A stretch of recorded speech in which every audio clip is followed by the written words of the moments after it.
Welcome back to our channel. We want to thank you for watching. As the Russian-Ukraine war drags on, African countries are facing a number of threats, especially South Africa. US lawmakers want South Africa to face consequences for supporting Russia amid Ukrainian war.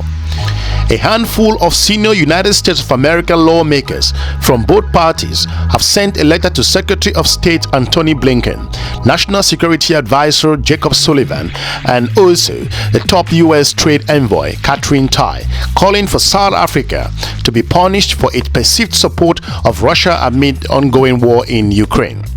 The June 9 letter argued that, in spite of its stated neutral stand on Ukraine war, the South African government has strengthened relationship with Moscow since Vladimir Putin, president of Russia, launched Russian full-scale invasion in February of 2022, making it necessary, the lawmakers argue, for the United States to take action. Moving ahead, the letter is the first call for open retaliation for what many in Washington see as South Africa's moving towards alignment with Russia in a possible threat to U.S. national interest. Specifically, the lawmakers call for an upcoming summit under the auspices of the United States African Growth and Opportunity Act, known as AGOA, to be relocated from South Africa to another country. The letter, signed by Senator Chris Combs, and that's a Democrat, and Republican Senator Jim Rage, both members of the Senate Foreign Relations Committee, and endorsed by members from both parties on the House Foreign Affairs Committee, says they are seriously concerned that hosting the 2023 AGOA Forum in South Africa will serve as an endorsement of the country's support for Russia and possible violation of the United States sanction laws. The lawmakers say recent actions by South Africa call into question the country's eligibility to benefit from the AGOA, which grants duty-free access to the United States market to goods from certain sub-Saharan African countries, including South Africa. There is a requirement in AGOA that benefiting countries should not engage in activities that undermine the United States of America's national security or foreign policy objectives. And you had said in one of a speech that you gave, asking for more resources for South Africa's diplomacy in this time, you said transformation of the global system of governance must move from based on power to one based on rules. And we all talk about a rule-based international system, and we need to adhere to a rule-based international system. But truthfully, in state relations, power and rules guide these decisions. So how does South Africa leverage its participation in many forums, the G20, the G7, the BRICS, the African Union, SADC, to try to have influence on the establishment of what the new rules of the game will be and how the power dynamics will come out in favor of the African continent, not just South Africa, having more say, more influence on those very things that you just talked about? Well, I think it can't just be South Africa. It has to be South Africa along with SADC, for example, or South Africa's with the entire African Union, all of us in the G20. What we've been able to do in the G20 and as an invited participant in the G7 is to place Africa on the agenda of those formations. So it's important that South Africa is there, but it must always realize it's there on behalf of Africa and not on behalf of South Africa only. So that's very, very important. Second, I think this notion of international rules is very comfortable for some people to use when it suits them, but they don't believe in international rules when it doesn't suit them, because they don't apply international rules or law equally in all circumstances. So you can't say because Ukraine has been invaded that suddenly sovereignty is important, but it was never important for Palestine. It's very peculiar. If you believe in international law truly, then wherever sovereignty is infringed, it must apply. And this is the point we've been making, that we use the framework of international law unequally, depending on who is affected. And we are arguing that that must change. And one of the interesting changes that has occurred is the sudden movement, because Russia has invaded Ukraine, that we say, okay, let's not allow the Security Council to just have the veto and let it pass. We take it to the General Assembly. When some of us had been calling for the General Assembly to have a greater say, we never enjoyed support. But suddenly today, see, that's where international law begins to mean nothing. Because for some, we see it as a cheating, and for others, we see it as a benefit. So our argument is, let's revise the international multilateral system to ensure that we observe that post-1948 has arrived. Looking ahead, South Africa, the continent's largest single economy, exported about $3 billion worth of goods through AGOA to the United States in 2022. Speaking separately, Tuesday as part of the digital briefing by several senior U.S. officials, the National Security Council Senior Director for African Affairs, George Devenmont, also said the Biden administration shared Congress' concern about South Africa's potential security partnership with Russia. According to him, he says that we are constantly working to cut off support and funding for Putin's war machine and to undercut Russia's ability to carry out this conflict.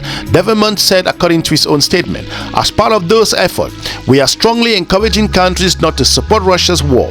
I am not going to get into specifics of private conversations with the South Africans, but they show that we are having those conversations going. We are now also witnessing Africa being dragged into conflicts far beyond our own borders. Some countries, including our own, are being threatened with penalties for pursuing an independent foreign policy and for adopting a position of non-alignment. As African countries, we have painful memories of a time when proxy wars were waged on the soils of Africa by foreign superpowers. We have not forgotten the terrible, brutal legacy of first having our own continent carved up and colonized by European countries, only to find ourselves once more being pawns on a chessboard during the Cold War. We are not going back to that history. We refuse to go back to that period in history as Africans. And this, I will say it once again today, South Africa has not been and will not be drawn into a contest between global powers. We will maintain our position on the peaceful resolution of conflict wherever those conflicts occur.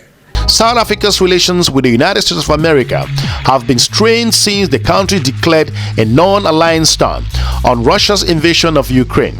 It deteriorated further in May when U.S. Ambassador to South Africa, Robin Bradley, speaking to local media, accused South Africa of secretly loading arms onto a sanctioned Russian ship in Simonstown Harbor in December of 2022 before the ship returned to Russia with its content. Bradley called it fundamentally unacceptable. His comments came after tension flared in February when South Africa hosted joint naval war games off the coast with Russian and also Chinese warship. Moving forward, the lawmakers point to both incidents in their letter, saying the sanctions by South Africa call into question its eligibility for trade benefits under AGOA due to statutory requirements that beneficiary countries do not engage in activities that undermine United States national security or foreign policy interests, as we've pointed out. Last year, the U.S. removed Ethiopia, Mali, and Guinea from AGOA over alleged human rights abuses. We're now 54 independent African countries that are members of the African Union. We have 3 rotating non-permanent members that are elected every few years to the Security Council. I mean, what is that? So I really think we've got to rethink the multilateral system, ensure it's more fair, more open, transparent, and democratic. Yes, yeah, I hear you, but you know, the sort of rules-based and normative part of it does help keep things within some guardrails to a degree. No, absolutely. I mean, one wouldn't deny that there should be rules. Right, no. But it can't be that when it's this referee, that rule is okay, and then if it's a different referee, that rule, that's Except what for we when don't it's like. countries with power. Yeah, well, I mean, power, that's the geostrategic. your power must lie in the degree to which everybody feels represented. True. If your power lies in you having authority over everybody and bullying, you're not really powerful, you're a bully. Yeah, but Minister, you're not, because what you're doing is building an alliance around interests, right? And there's very few countries that strike out alone. They strike out with many others with them who may disagree with another set of alliance partners. That is sort of also one of the rules of the international system that has always been there. Well, Ambassador, I think the courage we must have, and hopefully the Council would lead on it, is we must change the philosophy. The philosophical orientation has to change toward the greater good. Yes, but because otherwise I'm powerful because people are starving in Lesotho. It should, however, be noted that South Africa and Russia have a historically strong relationship forged during the years of the apartheid regime. Moscow supported the now-ruling African National Congress when it was still a liberation party fighting to end the racist regime in South Africa, the apartheid. The president of South Africa, Cyril Ramaphosa, recently made a video clearly lashed out a couple of weeks ago, speaking on African Day, when he said that South Africa would not be pushed around and will stick on the non-alignment stand, that South Africa will not be dragged into a European war, and South Africa will maintain its stand and to end this conflict in a peaceful way. He also went ahead to say South Africa have not forgotten the historical ties with regards to Russia and how things have transpired over the past couple of years. We all shall be looking on what happens with regards to this threat. Let us know in the comment section what you think with regards to this letter and why the United States of America is singling out South Africa with regards to punishment, looking at AGOA, and also lots of threats coming. We want to hear from you in the comment section. Let us know what you think also, if your country in the continent is facing similar stands which is not clear in the limelight. Thank you for watching. If you are new to this channel, we encourage you to check some of our informative videos on this YouTube channel. We are looking forward to meeting you soon in our next episode. Have a good day. Bye-bye.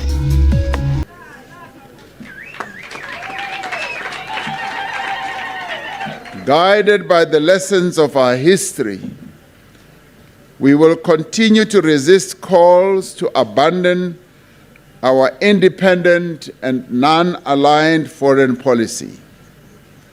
As Africa, our focus remains on pursuing the ideals of the founding charters of the Organization of African Unity and the African Union, and on giving effect to the aspirations of the AU Agenda 2063. Our eyes remain firmly fixed on the horizon as we work to achieve continental economic integration. The Africa Continental Free Trade Area is a landmark achievement for our continent.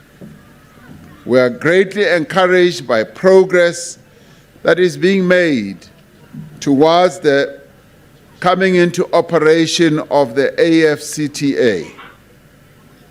This includes the commencement of trade on a small scale in parts of East and West Africa, the training of small businesses that is taking place on new trade portals, and moves towards bringing into operation of the AfCFTA Adjustment Fund worth about $10 billion.